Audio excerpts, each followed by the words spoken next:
Hello everyone, नमस्कार। And the same thing I am just wish for you कि आप सभी खुश होंगे, सही होंगे, अपने अपने घरों में तरीके से आराम से रहिए। ठीक है, क्योंकि आपको पता है इस समय कैसी बीमारी चल रही है, कोविड-19 जिसे कहा जा रहा है। सो ऑनलाइन टीचिंग का आपको भरपूर आनंद उठाना है। इसी के चलते मैंने कल आपको बताया था रियल नंबर्स के बारे में, और रियल नंबर्स के बारे में जब आपको बताया गया था तो उसमें मैंने आपको Euclid division algorithm, Euclid division lemma, हालांकि रियल नंबर का पूरा सिस्टम पहले बता दिया था, इनके बारे में डिस्कशन किया था। और साथ ही साथ मैंने आपको ये भी बताया था कि fundamental theorem of arithmetic and and HCF and LCM between two numbers के बारे में छोटा सा आपके बारे में डिस्कशन रखा था। हालांकि उसका क्वेश्चन नहीं हो पाया, तो आज हम उस क्वेश्चन के बारे में बात कर रहे हैं। तो आपके सामने लिख रहा हूँ मैं, लिखा हुआ ऑलरेडी कि फंडामेंटल थ्योरम ऑफ अरिथमेटिक क्या है। फंडामेंटल थ्योरम ऑफ अरिथमेटिक क्या है कि इसके अंदर हमें अभी सबको पता है ना कि प्राइम नंबर और कंपोजिट नंबर क्या होते हैं। ऑफ कोर्स कंपोजिट नंबर क्या होते हैं, which have more than two factors. Prime number which have only two factors, one in itself. तो कंपोजिट नंबर और प्राइम नंबर्स के बीच में खेल है सारा। थ्योरम वही क्या कहते हैं कि every composite number can be represent, can be expressed in the product of its prime factors. उस प्राइम फैक्टर्स किसी भी ऑर्डर में हो सकते हैं, ये मैटर नहीं करता। हाँ, होंगे वो यूनिक। फॉर एग्जांपल 8 है, 8 में तो आपको पता है 2 इंटू टू इंटू टू, कोई मैटर नहीं करता।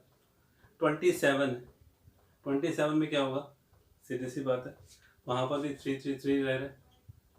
15 में आप देख रहे हो, 15 में आप 5 3 जा कर दीजिए, 3 5 जा कर दीजिए, 5 इंटू थ्री या 3 इंटू फाइव है तो प्राइम फैक्टर ना। 15 क्या है, composite number. So every composite number can be expressed as a product of its prime, बेशक उसका ऑर्डर कुछ भी हो। Okay, whether there order is anything, मतलब उसका ऑर्डर किसी भी वे में हो सकता है, but that a prime factors are will be unique in that composite number. बहुत इजी थ्योरम है, बुक में भी मेंशन है। दूसरा, एचसीएफ एंड एलसीएम की बात आती है। HCF and LCM between two numbers, ठीक है, तो आपको पता ही है कि वो क्या होते हैं कि HCF and LCM between two numbers is equal to product of those two numbers. ये भी मैंने आपको कल बताया था। अब जो तीसरी बात आने वाली है यहाँ पर इस एक्सरसाइज को लेकर, एक्सरसाइज 1.1 और 1.2 जो है वो इसी से रिलेटेड है। 1.2 में आपको फर्स्ट क्वेश्चन जो दिया जा रहा है, सिर्फ और सिर्फ उसमें ये कहा जा रहा है कि आपको एक्सप्रेस करना है गिवन नंबर्स को as a product of primes. तो आप सीधा सा कर लीजिए, आपके पास फर्स्ट क्वेश्चन है 140, तो इजी आप कर सकते हैं। इसका प्राइम फैक्टराइजेशन निकालना है। जब उसका प्राइम फैक्टराइजेशन बोलना है तो आपको पता है कि सिर्फ प्राइम नंबर ही सोच रहे हैं, है ना, उसका ऑर्डर कुछ भी हो। तो आपके फॉर्मेलिटी के लिए मैं क्वेश्चन निकाल देता हूँ। हालांकि आपको पता है कि आप उसका 140 का प्राइम फैक्टराइजेशन कर सकते हो, बहुत सारे ऐसे नंबर है।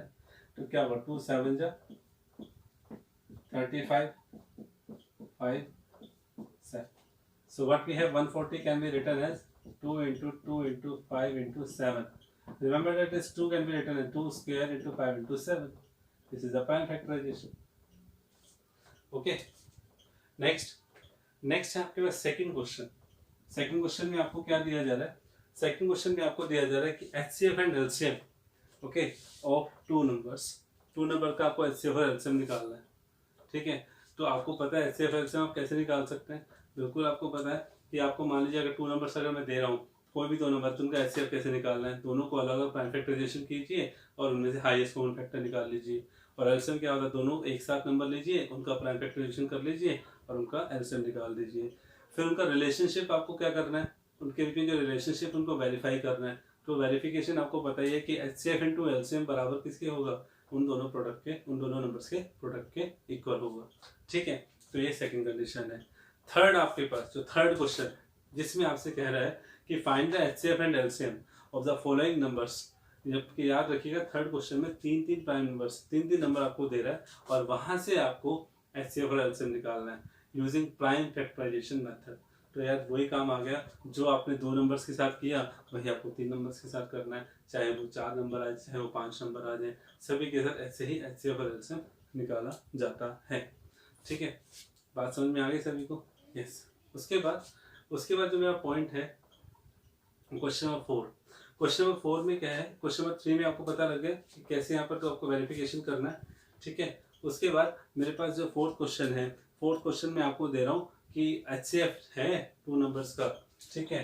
Again we have the question number 4 which is said कि HCF of 309 and 306 and 570 657 is 9, ठीक है। तो फाइंड आउट क्या करना है, फाइंड करना है LCM फाइंड आउट करना है, ओके। अब तो LCM कैसे आएगा, सीधी सी बात है, HCF ऑफ, तो these two numbers we have already, 9 is to find the LCM, so we will use the relation,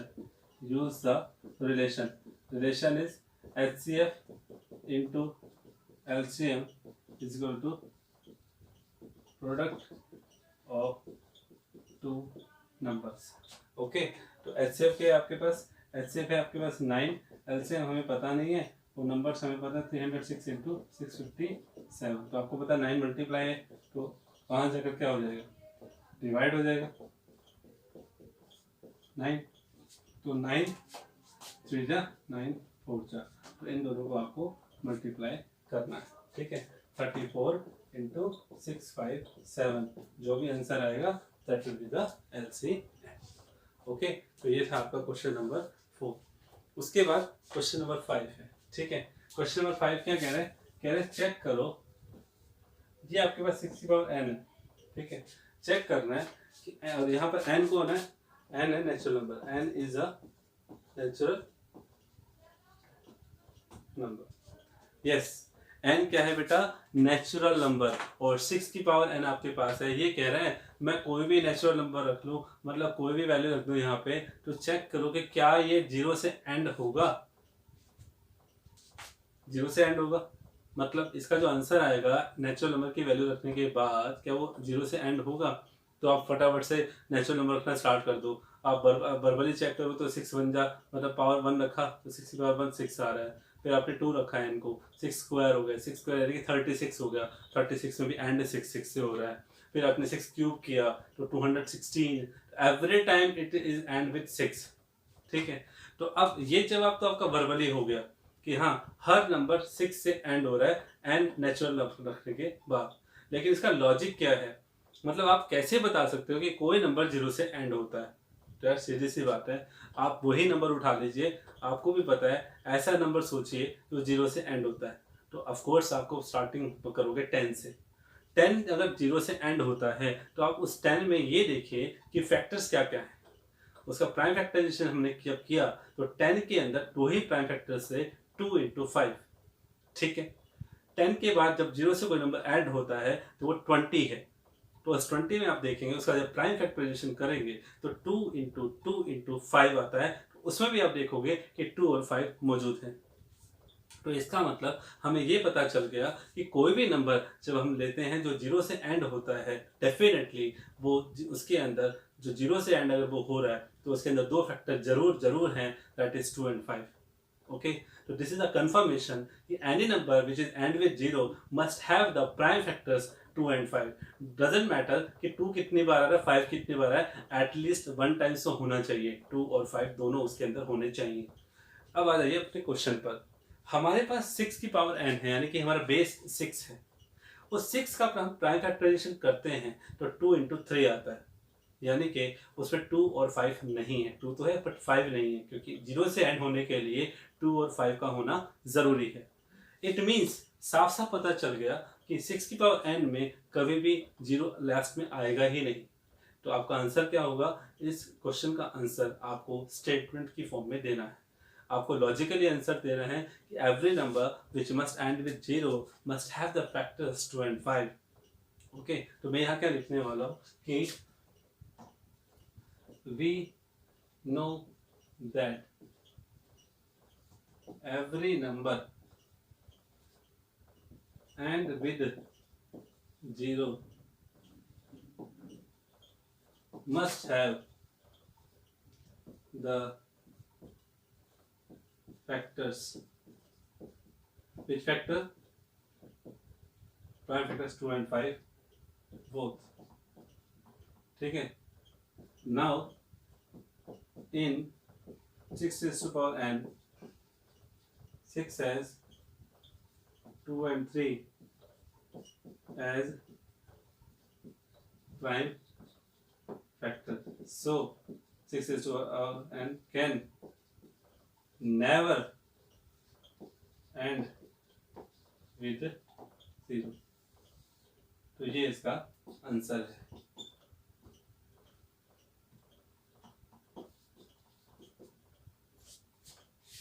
आपको बात समझ में आई मैंने क्या लिखा?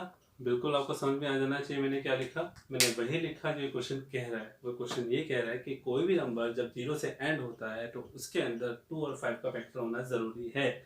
आप 6 के अलावा कोई भी नंबर ले सकते हो यार, ठीक है। इवन आप जब 5 भी लोगे ना तो 5 की पावर n भी बोलोगे तो उसमें 5 अकेला फैक्टर है। 12 ले लो यार, 12 में क्या होगा 2 इंटू 2 इंटू 3 आ रहा है, तो उसमें तो 5 तो आ ही नहीं रहा ना। तो डेफिनेटली कोई भी नंबर जब 0 से एंड होगा तो उसके अंदर फैक्टर्स 2 और 5 का होना जरूरी है। प्राइम फैक्टर्स 2 एंड 5 होने ही चाहिए, ठीक है। तो this was the question number 5। Okay, उसके बाद क्वेश्चन नंबर 6 है, ठीक है। अब वो देखते हैं। यस, क्वेश्चन नंबर 6, जैसा कि आपको पता है क्वेश्चन नंबर 6 के अंदर उन्होंने दो नंबर्स की कंडीशन दी हुई है और कहा है कि प्रूफ करो कि ये कंपोजिट नंबर है, ठीक है। तो question number 6, what is this 7 into 11 into 13 plus 13, ये एक फर्स्ट पार्ट है। और सेकेंड पार्ट आपको खुद करना है इसी क्वेश्चन को फॉलो करते हुए, ठीक है। तो सबसे पहले इसे हमें प्रूफ करना है कि कंपोजिट नंबर है। और कंपोजिट नंबर प्रूफ करने के लिए इस क्वेश्चन पर आइए और मुझे बताइए कि टोटल नंबर ऑफ टर्म्स कितनी हैं। तो definitely you should remember that कि कोई भी क्वेश्चन में जब नंबर ऑफ टर्म्स पूछा जाता है that should be connected with plus और माइनस साइन। अगर वो मल्टीप्लिकेशन और डिवाइजन में कनेक्टेड हैं तो they will definitely considered as one term. तो इसका मतलब 7 into 11 into 13 will considered as one term. So we have here two terms are there. First one is 7 into 11 into 13 plus second one is only 13. So what should we have to do right now? We will just common 13. हम यहाँ पर क्या लेने वाले हैं? 13 को common लेने वाले हैं। Just take common 13. So what we have inside, that is 7 into 11. 7 into 11 becomes 77 plus 13 is common. So what is behind there? That is 1 only. Okay. Okay. And now 13 into 78, 77 plus 1 becomes 78. And now do the prime factorization of 78, that is 13 into 13 into 3 into 2 into 1. So look at the expression which I have factorized as a prime number. So we have the more than two factors, that is 13, 13, 3, 2, 1. It means this is a composite number which have more than two factors. तो आपको सीधा लिखना है which has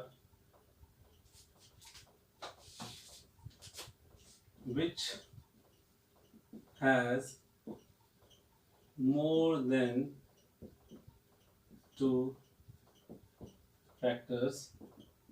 Therefore 7 into 11 13 plus 13 is a compositor number. Okay है, done है, समझ में आ गया। अब क्वेश्चन नंबर 7 तो बेहद आसान है। क्वेश्चन नंबर 7 में क्या था? क्वेश्चन नंबर 7 में एक सर्कुलर पार्क था, ठीक है। उसमें सोनिया और रवि, उन्होंने क्या कहा, उन्होंने एक एक राउंड लगाया उसका। सोनिया ने उस राउंड को कंप्लीट करने में 18 मिनट्स लिए और रवि ने 12 मिनट्स लिए। दोनों ने सेम पॉइंट से स्टार्ट किया था और उन्होंने सेम डायरेक्शन में मूव किया था। मतलब अगर रवि भी इस तरफ जा रहा है राउंड लगाने के लिए तो सोनिया भी उस तरफ जा रही है। आपको ये बताना है कि सोनिया तो 18 मिनट्स में उसको कवर कर रही है, रवि इसको 12 मिनट्स में कवर कर रहा है। तो स्टार्ट तो उन्होंने सेम पॉइंट से किया था। उसके बाद आपको ये बताना है कि वो दोनों कब जाकर दोबारा फिर से मिलेंगे, कितने टाइम के बाद मिलेंगे। तो यार डेफिनेटली अगर मैं डायरेक्ट आंसर की बात करूँ ना तो आपका दिमाग घूम जाना चाहिए कि सोनिया जो 18 मिनट ले रही है वो 18 टू 36 यानी कि 36 में 2 राउंड लगा लेगी। इतने में रवि 12 टू 24 12 टू 36 इतने रवि 3 राउंड लगा लेगा। अगर मेरा आंसर देखा जाए तो 36 मिनट्स के बाद वो दोनों एक साथ मिलेंगे। इतने सोनिया 2 राउंड्स लगा चुकी होगी और रवि 3 राउंड लगा चुका होगा। बट इसको आप, ये तो आपका वर्बली आंसर हो गया जो मुझे भी पता था। आप कैसे निकालोगे, आप दोनों कैसे इनका एलसीएम निकालेंगे। डेफिनेटली ऐसे क्वेश्चन एलसीएम से निकालते हैं कि जब आपसे पूछा जाए कब वो मिलेंगे, तो इसका मतलब उन तीनों का दोनों का एलसीएम निकालना है। 18 और 12 का जब आप एलसीएम निकालोगे that will also 36। So this is about the exercise 1.2 in NCERT. ठीक है, तो याद रहे बेटा, मैं आपको बार बार बता रहा हूँ, we will discuss extra questions after the completion of chapter 1 other than NCERT, besides NCERT, so don't worry about it. ठीक है, ऐसा नहीं है चैप्टर जल्दी से खत्म हो गया, लेकिन बेसिक स्टार्ट यहीं से होता है। सो नेक्स्ट जो हमारे पास अगला जो टॉपिक आ रहा है वो आ रहा है इरेशनल नंबर को लेकर। इरेशनल नंबर को लेकर मैंने आपसे कल भी नंबर सिस्टम में पूरा अच्छे से डिस्कशन किया था कि इरेशनल नंबर आपके दो कंडीशन में आता है। एक कंडीशन ये है कि डेसिमल एक्सपेंशन आपका नॉन टर्मिनेटिंग के साथ नॉन रिकरिंग हो किसी भी नंबर का। दूसरी कंडीशन मैंने आपको बताई थी अंडर रूट के अंदर वाली कंडीशन, जिसमें जो m है वो परफेक्ट स्क्वायर नहीं होना चाहिए। ठीक है, परफेक्ट स्क्वायर नहीं होना चाहिए, तो शुरुआत आप 2 से करोगे। 2 है, under root 2 is irrational number, under root 3 irrational number, under root 5 irrational number, under root 6 is also irrational number. But उस अंडर रूट 6 को हम क्या ले सकते हैं, वो आएगा तो यहीं से आएगा, अंडर रूट 2 और अंडर रूट 3 से। हालांकि 6 कुछ प्राइम नंबर नहीं है, but that can be factorise into prime number, तो that is a product of 2 prime number ना, 6 2 इंटू 3, तो आप उसको क्या ले सकते हो, under root 2 into under root 3। यानी कि वो जो 6 है ना, जो भी प्राइम नंबर नहीं आ रहे हैं ना अंदर, तो उनको प्राइम नंबर में कन्वर्ट करके इरेशनल नंबर बना सकते हो। ठीक है, वो भी एक तरह से इरेशनल नंबर है ही। ठीक है, उसके बाद लेकिन इसने जो इरेशनल नंबर प्रूफ करने वाली बात कही है वो सिर्फ उस कंडीशन को लेकर कहा है जिसमें वो प्राइम नंबर होते हैं, मतलब अंडर रूट के अंदर की कंडीशन में प्राइम नंबर होना चाहिए। समझ में आ रही है बात, और नहीं आ रही तो बता दो यार कि अंडर रूट के अंदर की कंडीशन में क्या होना चाहिए, प्राइम नंबर होना चाहिए, और उनको प्रूव करना है कि वो इरेशनल नंबर हैं। डन है। इसके बाद आपने डेसिमल एक्सपेंशन की भी बात की है मैंने। अब तीसरी कंडीशन पाई की वैल्यू को याद करो, पाई 3.147 एंड सो ऑन। अरे भैया उसमें भी तो डेसिमल एक्सपेंशन क्या है, नॉन टर्मिनेटिंग और नॉन रिकरिंग है, वो तो रिपीट ही नहीं होता। तो पाई की वैल्यू भी ऑलवेज इरेशनल नंबर में काउंट होती है, रिमेम्बर इट, याद रखना। ओके है, डन है, कोई दिक्कत हो मुझसे शेयर करना। अब जो मैं आपसे डिस्कस करने जा रहा हूँ एक्सरसाइज 1.3 के अंदर, आपको ये प्रूफ करना है कि क्या वाकई में ये इरेशनल नंबर है। ठीक है, तो अब हम उसके बारे में डिस्कस करेंगे कि under root 2, under root 3, under root 5 क्या ये इरेशनल नंबर हैं। ठीक है, ये हमें प्रूफ करना है। ठीक है, so let's have a look on the question related to irrational numbers. तो एक्सरसाइज 1.3 इसके अंदर फर्स्ट क्वेश्चन क्या है, प्रूव करो कि अंडर रूट 5 एक इरेशनल नंबर है। ठीक है, इरेशनल नंबर प्रूफ करना है, बिल्कुल सही बात है, प्रूफ करेंगे, बिल्कुल करेंगे जी।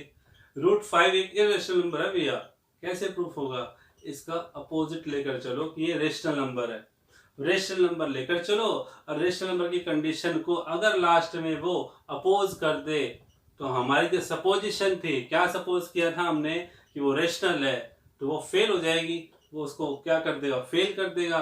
फेल कर देगा तो हम वो कह देगा कि तो हमने तो रेशनल माना था, रेशनल की कंडीशन को इसने फेल कर दिया, इसलिए अपना तो ये नंबर इरेशनल ही है।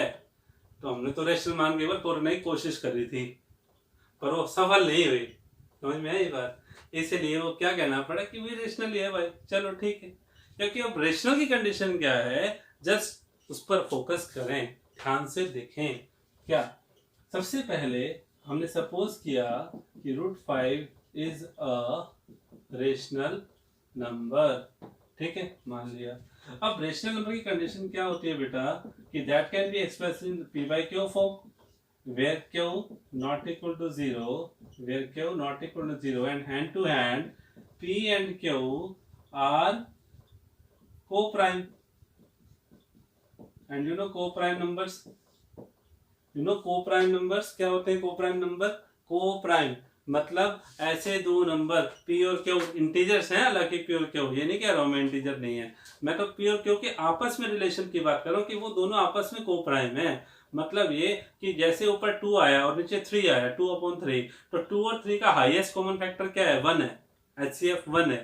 ठीक है, अगर जैसे 4 और 6 आता तो उसमें भी क्या होता है, पहले HCF2 आता तो वो को प्राइम नहीं थे। को प्राइम कब होंगे, जब 4 और 6 को कैंसिल करने के बाद जब कुछ भी ना हो कैंसिल हो आगे, तो 2/3 तो रह गया लास्ट में, समझ रहे हो ना। तो 2/3 रह गया, उस केस में क्या हो गया, वो को प्राइम हो गया। तो this is a condition of the rational number that is P and Q are co prime. तो मैंने √5 को जब रेशनल नंबर मान लिया तो ऑफ कोर्स वो उसकी कंडीशन को भी फॉलो करेगा कि P and Q are co prime. That's it. चलो आगे देखते हैं कैसे करना है। जब P एंड Q को प्राइम हो गया, चलो ठीक है, अब आपको फर्दर सॉल्व करना है। √5 को ऐसे थोड़ी रखने देना है, आगे सॉल्व भी करना है। जस्ट रूट है तो रूट को कैसे कैंसिल किया जा सकता है, स्क्वायरिंग बोथ साइड्स। क्या करके, स्क्वायरिंग बोथ साइड्स करके स्क्वायरिंग करो, रखना थोड़ी है यार, आगे सॉल्व भी करना। सॉल्व कैसे होगा, स्क्वायर रूट हटने के बाद भी सॉल्व होगा। क्या किया, स्क्वायरिंग किया, 5 = p² अपॉन क्या स्क्वायर हो गया, √5 का स्क्वायर 5 हो गया। अब करना क्या है बेटा, ध्यान से देखो, क्या स्क्वायर इधर गया, ठीक है, इधर यहाँ इट इम्प्लाइज का साइन इसके आगे लिखता हूँ, 5Q² = p²। ओके, बिल्कुल सही है। 5 को नीचे ले आओ, ये आपको समझाने के लिए, हालांकि मैं 5 को वहां भी रख देता, लेकिन जब ये कंडीशन ट्रू है, ये ट्रू है तो ये भी ट्रू चाहे होगी, ये भी ट्रू होगी, ये भी ट्रू होगी।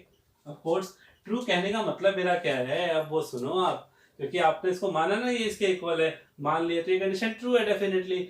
जब मान लिया तो ट्रू है, होना होगा, इसको होना पड़ेगा इसे। ये ट्रू है, ये ट्रू है, ये कंडीशन ट्रू है, तो लास्ट वाली कंडीशन भी ट्रू है। आप कहोगे सर ऐसे करते करते आप लास्ट वाली कंडीशन पे क्यों रुक गए, भैया इसलिए रुक गए क्योंकि 5 को मैं नीचे ले आया। किसके नीचे ले आया, p² के नीचे ले आया। ऐसा क्यों, क्योंकि जब कंडीशन ट्रू है तो डेफिनेटली 5 किसको डिवाइड कर रहा है, 5 डिवाइड कर रहा है p² को। या इसका उल्टी भाषा में आप जवाब दें तो आप कह सकते हैं कि p² डिवाइड किसके द्वारा हो रहा है, 5 के द्वारा किया जा रहा है ना। p² इज डिविजिबल बाय 5, और you can say 5 divides p²। Okay, this is true condition, तो we will follow it right now कि p² p² upon 5, it means what we have, it implies that 5 divides p², 5 divides p². Okay, and right now when 5 divides p², it means 5 divides p2, 5 p को भी divide करेगा। चलो इसका example लेते हैं, आपको शायद समझ नहीं आया।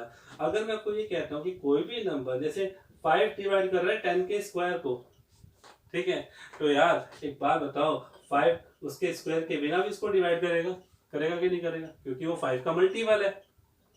अगर 5 10 के स्क्वायर को डिवाइड कर रहा है तो डेफिनेटली 10 का छोड़ो यार, 15 का स्क्वायर ले लो, 15 का स्क्वायर 225 होता है। ये लो 5 और ये 15 स्क्वायर ले लो, इसमें देख लो आप, 15 का स्क्वायर 225 है, 225 5 से डेफिनेटली डिवाइड होना ही होना है, ठीक है। अब उसमें आप देखो ना, 15 का स्क्वायर जब डिवाइड हो रहा है तो क्या 15 डिवाइड नहीं हो रहा, हो रहा है, क्योंकि 15 खुद 5 की टेबल पे जाता है, यानी कि 5 का मल्टीपल है। तो डेफिनेटली इस बात को फॉलो करते हुए आपको यहां भी ध्यान देना है, जब ये कंडीशन ट्रू है कि 5 डिवाइड्स p² तो डेफिनेटली 5 डिवाइड्स p2। अब ऐसा क्यों, फिर इसका मतलब क्या हुआ कि p is a multiple of 5। अब ये कहोगे sir multiple of 5, multiple of 5 means 5 1 जा 5 2 जा 5 3 कुछ भी हो सकता है, तो मैंने 5m लगा दिया, क्योंकि यहाँ m की वैल्यू कुछ भी हो सकती है, 10 जा भी हो सकती है, 100 जा भी हो सकती है, 5 मल्टीपल होना चाहिए ना, मल्टीपल समझ रहे हो ना, कि 5 1 जा 2 जा 3 जा। ओके, समझ में आ गया। तो यहाँ पर p की कंडीशंस को क्या लिखा गया, p = 5m। डेफिनेटली ये एग्जांपल इससे बिल्कुल यहाँ पर इसका ये काउंटर एग्जांपल है जो आपको बता रहा है कि हाँ सर, अगर वो 10 के स्क्वायर को डिवाइड करे तो 10 को भी डिवाइड कर रहा है, और 10 is definitely multiple of 5।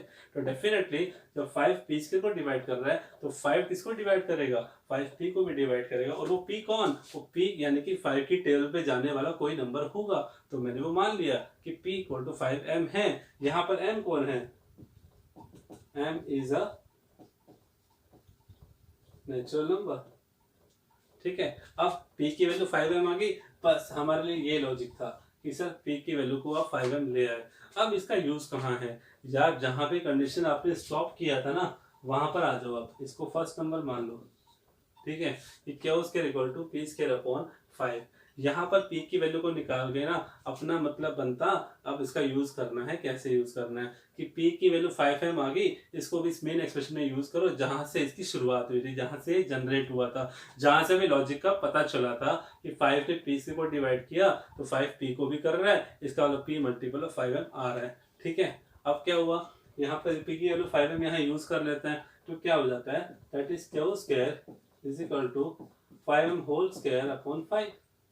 Okay, so यहाँ लिख भी दीजिए आप कि यूजिंग इन 1, हमने इसका 1 में यूज किया। ठीक है, तो क्या हो बेटा बताओ, सॉल्व कर लेते हैं।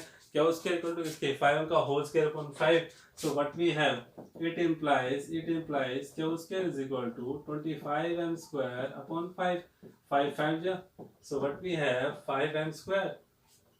नाउ वी हैव क्या square equal to 5m square, तो बेटा 5 भी अब क्या स्क्वायर के नीचे जाएगा, तो ये तो हमारे लिए वही काम आसान हो गया। देखो आप ध्यान से, जैसे 5 पी स्क्वायर के नीचे आया था वैसे ही 5 किसके नीचे आ गया, देखो आप क्यू स्क्वायर के नीचे आ गया, तो डेफिनेटली 5 किसको डिवाइड करेगा, 5 क्यू स्क्वायर को डिवाइड करेगा। It implies 5 divides Q square and it implies 5 divides Q also.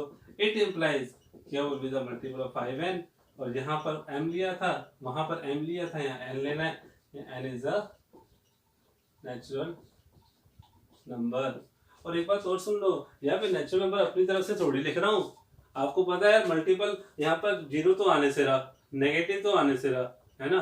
Negative क्यों, क्योंकि अंडर रूट की कंडीशन है जो पॉजिटिव है, तो पी और क्यू की वैल्यू भी पॉजिटिव ही रहने वाली है, तो डेफिनेटली ये पॉजिटिव रिजल्ट देगा। तो क्यू कितना आ गया आपके पास, क्यू आपके पास 5m आ गया n। ठीक है, पी आपके पास कितना आया, 5m आया। तो अब एक बात नोटिस करो कि पी है 5m, क्यू है 5n, तो इनका मिनिमम एचसीएफ कितना आ रहा है, कि मिनिमम एचसीएफ कितना दिखाई दे रहा है, 5 दिखाई दे रहा है। और जबकि पी एंड क्यू की कंडीशन क्या थी कि वो कोप्राइम है, कोप्राइम का मतलब जिसमें एचसीएफ क्या होता है, 1 होता है, तो उसने इस कंडीशन को फेल नहीं कर दिया।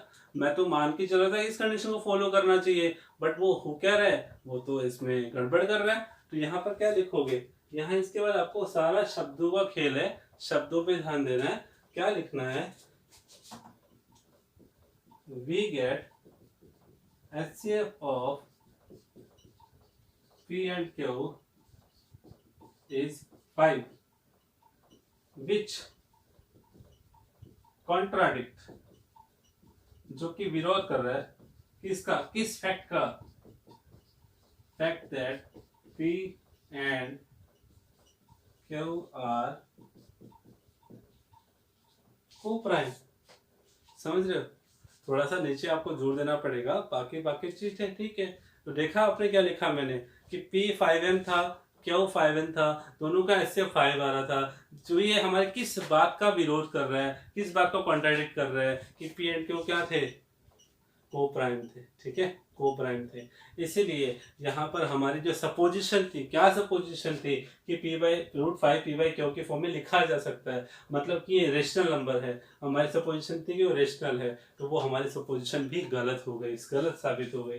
तो इसको आप यहाँ मैं थोड़ा सा बॉक्स बना के लिख रहा हूँ लैंग्वेज में। देयरफॉर उस स्टेटमेंट के बाद आपको लिखना है therefore our supposition is wrong. इसीलिए भैया √5 को क्या दिखाओ कि भैया तो इरेशनल ठीक था, इज एन इरेशनल नंबर। समझे, नहीं समझे, नहीं समझे, सो प्लीज समझ जाओ। फिर से बताऊं एक बार, 1 मिनट के लिए और रिपीट कर देता हूं, मुझे कोई दिक्कत नहीं है। देखो √5 उसने क्या कहा, √5 उसने कहा इरेशनल प्रूफ करो। मैंने कहा इरेशनल की जगह हम मान लेते हैं रेशनल है, रेशनल मान लेते हैं, रेशनल की कंडीशन में लिख दो कि √5 can be written as p/q form, लिख दिया। ठीक है, उसके बाद क्या हुआ, p/q फॉर्म में लिख दिया। तो ये भी तो लिखो ना p/q है कौन यार, q not equal to 0, p और q कौन है, they are the coprime numbers. अगर वो को-प्राइम नंबर है, ठीक है, जिनका एचसीएफ 1 होता है, ये आपको पता होना चाहिए, बार बार नहीं बताना पड़ेगा मुझे। तो इसका मतलब आगे सॉल्व करो, स्क्वायरिंग बोथ साइड्स किया, स्क्वायरिंग बोथ साइड्स करने के बाद 5 = क्या आया, p² अपॉन q² के। अब क्यू स्क्वायर को उधर ले गए तो 5 क्या हुआ, P 5 Q square equal to P square, तो डेफिनेटली 5 नीचे आ गया, 5 नीचे आ गया तो इसका मतलब what we have Q square equal to P square upon 5। It means 5 जब ये कंडीशन ट्रू होती आ रही है तो डेफिनेटली ये कंडीशन भी ट्रू है। ये ट्रू है तो ये क्या कह रही है कि 5 जो है वो डिवाइड कर रहा है किसको, पी स्क्वायर को। जब 5 पी स्क्वायर को डिवाइड कर रहा है तो कोई भी नंबर किसी भी स्क्वायर को डिवाइड करेगा तो वो उसके बेस को भी ड्राइव करेगा यार, क्यूब को भी करेगा तो भी उसके बेस नंबर को तो डिवाइड करेगा ही करेगा। स्क्वायर तो छोड़ो, क्यूब की भी बात कर रहे हो यार आप, ठीक है ना। जैसे 5 का क्यूब 125 आता है, हो गया ना, तो बेस को तो डिवाइड करेगा, बेस कौन है, पी है, तो पी को भी डिवाइड कर रहा है, तो वो पी को डिवाइड कर रहा है, इसका मतलब पी मल्टीपल होगा 5 का। बेशक पी 5 ही क्यों ना हो, बेशक पी 25 क्यों ना हो, बेशक पी 10 क्यों ना हो, 15 क्यों ना हो, है ना, है तो 5 का ही मल्टीपल। तो यहां से बात हमने कैरी कर ली कि पी का मल्टीपल होना चाहिए 5 है, ठीक है। अब इस कंडीशन को जहां से उस कंडीशन को फॉलो किया था वहां रख दो, वहां रखा तो क्या मिला, वहां से हमें फिर कंडीशन मिल गई क्यू स्क्वायर इक्वल टू 5 का whole square upon 5, then we have Q square equal to 5m square, again we have divide by 5 but we have m square equal to Q square upon 5। It means यहां से भी वही बात पता चल रही है कि 5 डिवाइड्स क्यू स्क्वायर तो 5 divides Q also, it means Q is also multiple of 5n where n is a natural number. It means हमारी बात का यहाँ पर कॉन्ट्रडिक्ट हो गया, क्या हो गया कि पी एंड क्यू का एचसीएफ 5 आ रहा है, उसने किस फैक्ट का कॉन्ट्रडिक्ट किया कि पी एंड क्यू का एचसीएफ तो 1 था, एचसीएफ 1 का मतलब वो को प्राइम थे, इसका मतलब हमारी सपोजिशन गलत हो गई। हमारी सपोजिशन जब गलत हो गई, our supposition is wrong, therefore √5 is an irrational number definitely. So this is exercise 1.3 का फर्स्ट क्वेश्चन। अब होता क्या है, अगर बेटा ध्यान से सुनना, √5, √7, √11, √13, √2, √3 हर कोई प्राइम नंबर अगर इस फॉर्म में क्वेश्चन आपको दे रहा है कि इसको इरेशनल प्रूफ करो, this is a same method you have to apply. लेकिन जैसे ही आप 2 नंबर की क्वेश्चन बात कर रहे हो यार, 3 नंबर में आ जाता है, ठीक है। अब जैसे ही इन इरेशनल नंबर्स के साथ कोई भी इंटीजर सुन लीजिए, मतलब समझ गए ना, बिना रूट वाला, वो इंटीजर प्लस में हो, मल्टीप्लाई हो, डिवाइड हो, समझ रहे हो, तो उस कंडीशन में ये बहुत छोटे हो जाते हैं, बहुत शॉर्ट हो जाते हैं। तो उनको सॉल्व करने का तरीका क्या है, इसके लिए मैं नेक्स्ट क्वेश्चन पर आ रहा हूँ, क्वेश्चन नंबर 2। देखिए अब आप, यस, क्वेश्चन नंबर 2 आपके सामने है, इसमें लिखा हुआ है कि prove that 3 + 2√5 is an irrational number. तो भैया एक बात बताइए, मैंने अभी भी आपको क्या बोला था कि इरेशनल नंबर के अलावा कोई भी इंटीजर उसके साथ मल्टीप्लाई है, ऐड है, सब्ट्रैक्ट है, कुछ भी है, तो भैया आप पता है क्या करना, वही कंडीशन लेकर चलोगे। इस पूरे नंबर को इरेशनल नंबर तो मानना ही मानना है, साथ के साथ ये भी ध्यान रखना है कि जो भी कंडीशन, जो भी इंटीजर्स इसके साथ हैं, इरेशनल नंबर को छोड़ दो अकेला, बाकी सबको ले जाओ इरेशनल नंबर के पास, ये ध्यान रखना। और क्वेश्चन हो गया 2 मिनट का, ध्यान से देखो। जैसे हमने इसको क्या किया, इसको हमने माना क्या, let 3 + 2√5 is a rational number. Then so what we have 2√5, 3 + 2√5 can be written as p by q, q not equal to 0 and p and q are integers।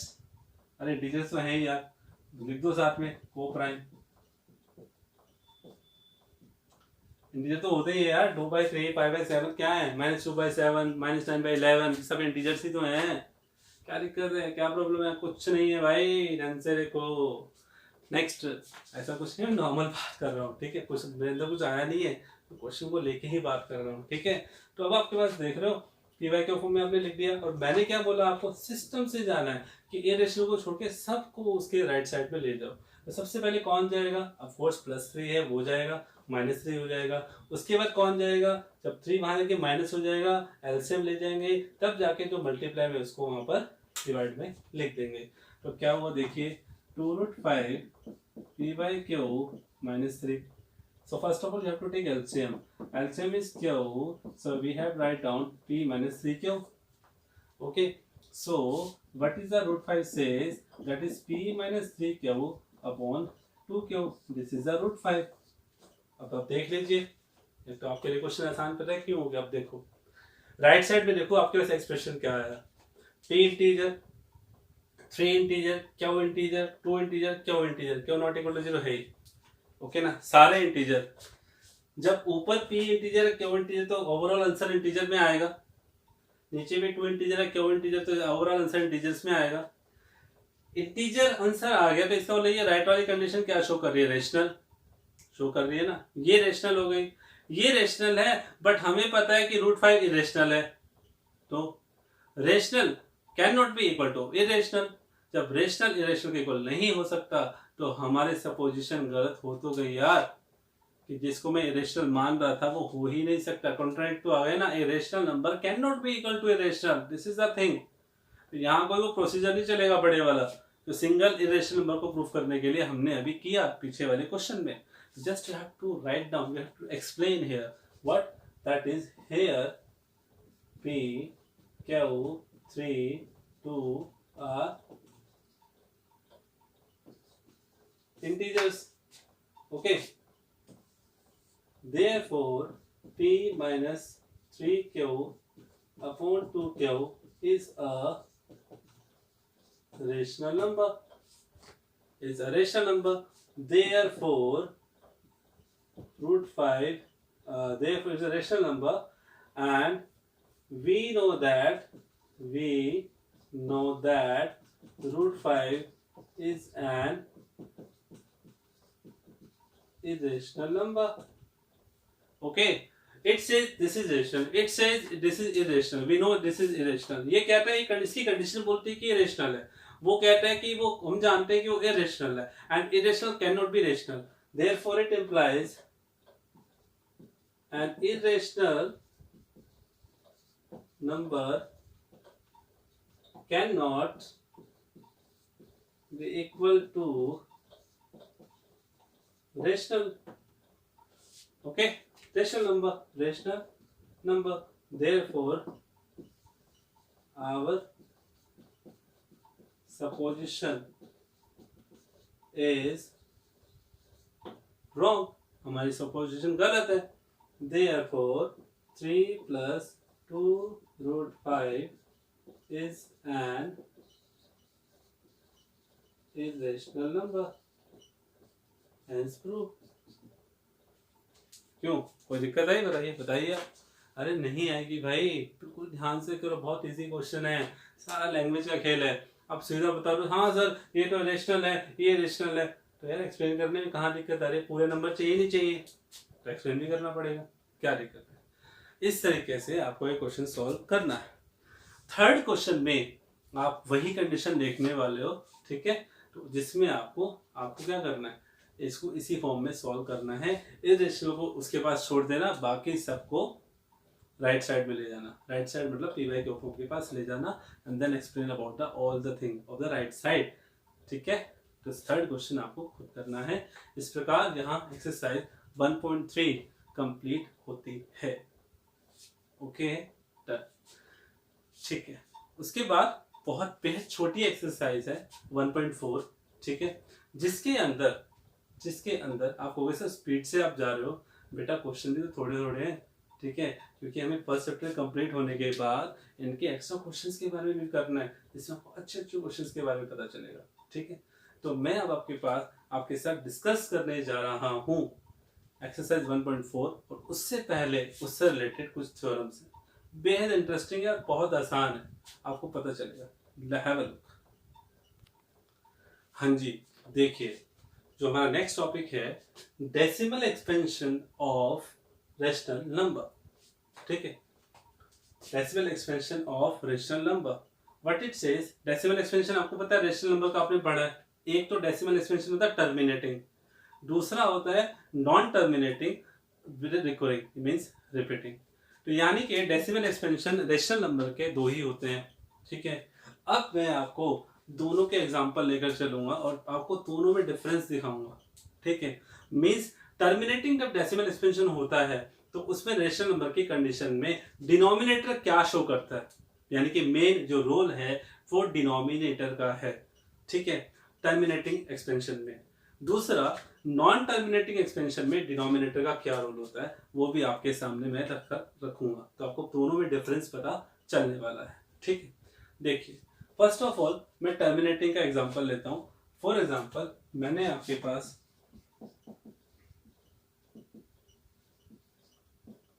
Terminating में मैंने लिया 0.25, ठीक है। 0.25 is a terminating decimal expansion, तो इसको आप लिख सकते हो 25/100, बिल्कुल सही है। उस 100 में आप क्या देख रहे हो, हालांकि 25 4 जा 100 हो जाएगा, लेकिन मैं कर नहीं रहा हूँ 25 ही क्यों, 27 भी अगर दूंगा तब करके देख लोगे, तब भी नहीं कर पाओगे, तब क्या कर लोगे, 100 को कैंसिल नहीं कर पाओगे। तो यानी कि आपने क्या नोटिस किया, आपने नोटिस किया कि जो टर्मिनेटिंग यानी कि टर्मिनेटिंग डेसिमल एक्सपेंशन है, उसमें जब मैं उसको डेसिमल हटाकर डिनोमिनेटर की फॉर्म में लिखता हूं, तो उस यानी कि रेशनल नंबर की फॉर्म में जब लिखता हूं उसे, तो उस केस में जो डिनोमिनेटर है वो 10 की पावर दे रहा है, एंड 10 की पावर 1 2 3 कुछ भी हो सकता है, एंड द 10 का फैक्टर क्या है, 2 और 5। यानी कि यहां पर ये बात तो पता चल गई कि टर्मिनेटिंग डेसिमल एक्सपेंशन के अंदर डिनोमिनेटर में 10 की पावर के साथ साथ अगर आपको 10 की पावर ना भी मिले तो डेफिनेटली आपको ये पता चलेगा कि उसमें फैक्टर्स 2 और 5 जरूर आने वाले हैं।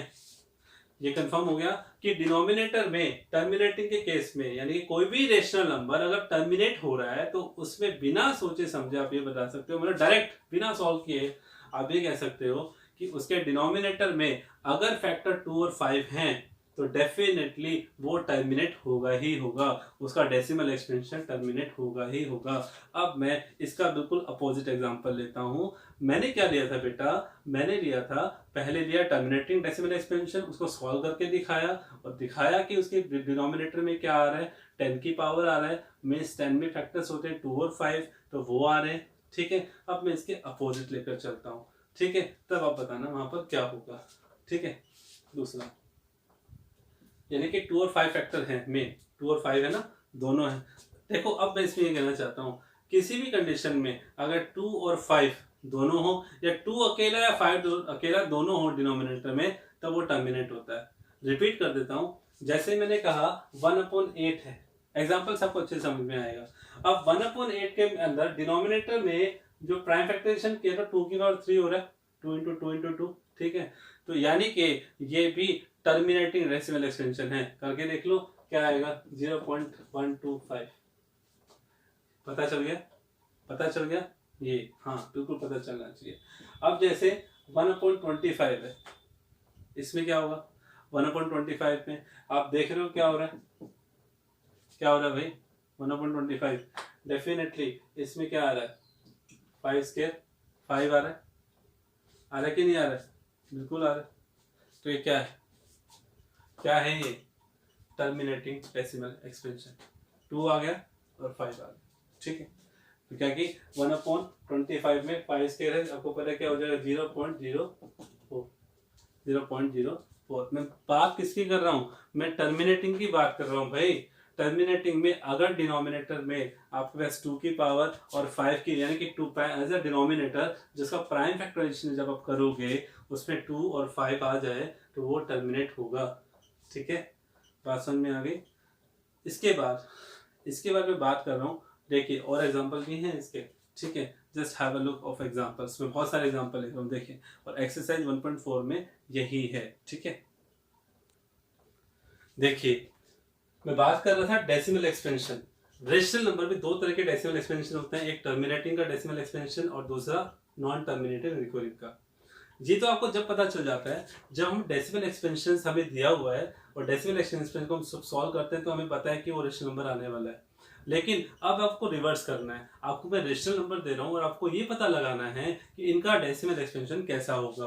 पहला टर्मिनेटिंग होगा, दूसरा नॉन टर्मिनेटिंग रिकरिंग होगा, क्योंकि ये चारों नंबर रेशनल तो है ना, रेशनल नंबर तो है, क्योंकि रेशनल नंबर की अभी मैं ये तो बात कर रहा था कि 2 ही तरह के एक्सपेंशन होते हैं, एक टर्मिनेटिंग और दूसरा नॉन टर्मिनेटिंग रिकरिंग।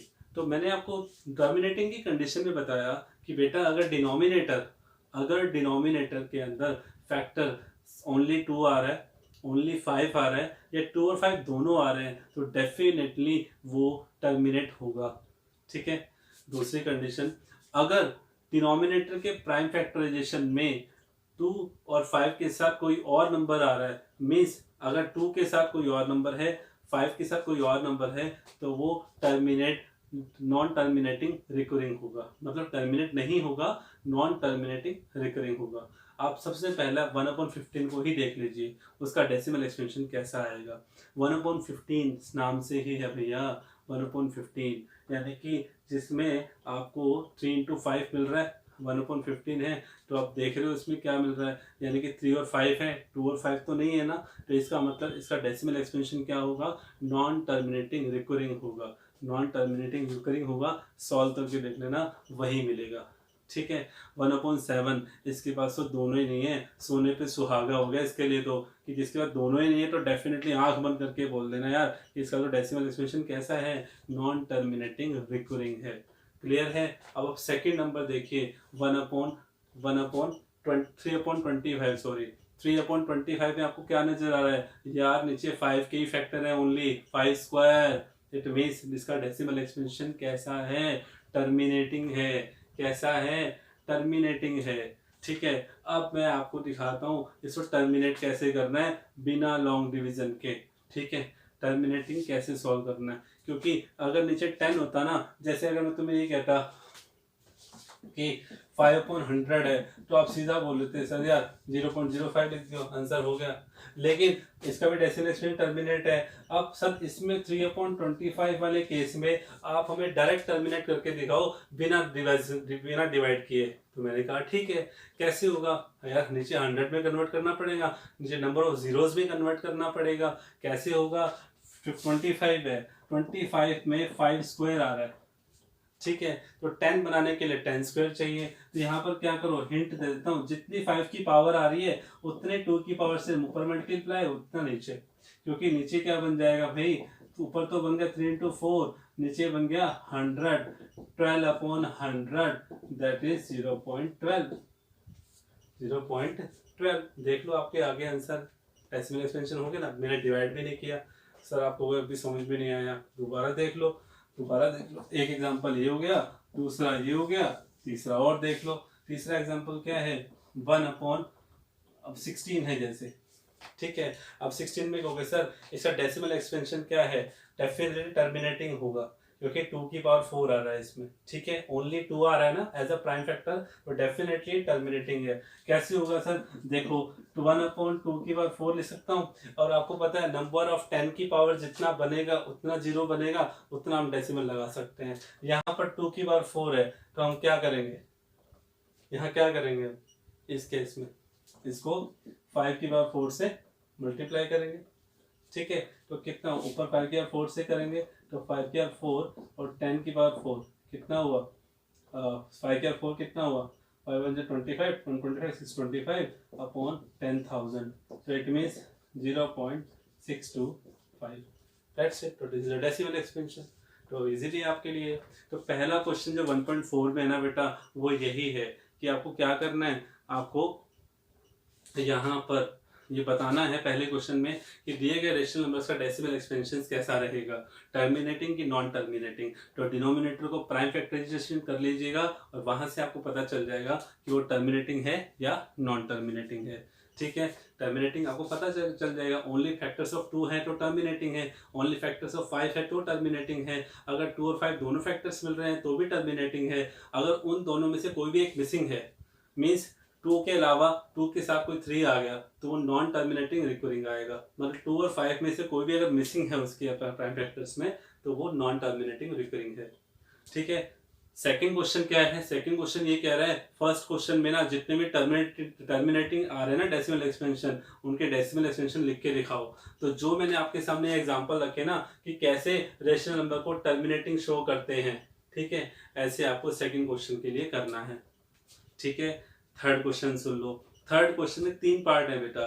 पहला पार्ट कह रहा है पहले इनको आइडेंटिफाई करो कि इनमें से कौन सा इरेशनल है और कौन सा रेशनल है। आपको पता चल जाएगा डेसिमल एक्सपेंशन जिसका भी टर्मिनेट हुआ तो वो रेशनल हुआ, जिसका डेसिमल एक्सपेंशन नॉन रिपीटिंग के साथ नॉन रिकरिंग है वो इरेशनल हुआ, और जिसका भी decimal expansion non terminating recurring है वो भी रेशनल हुआ। तो उनके डेसिमल एक्सपेंशन को सॉल्व करते हुए आपको उनके डिनोमिनेटर्स को क्या लिखना है, उनके डिनोमिनेटर्स को सॉल्व करना है, फैक्टराइज करना है।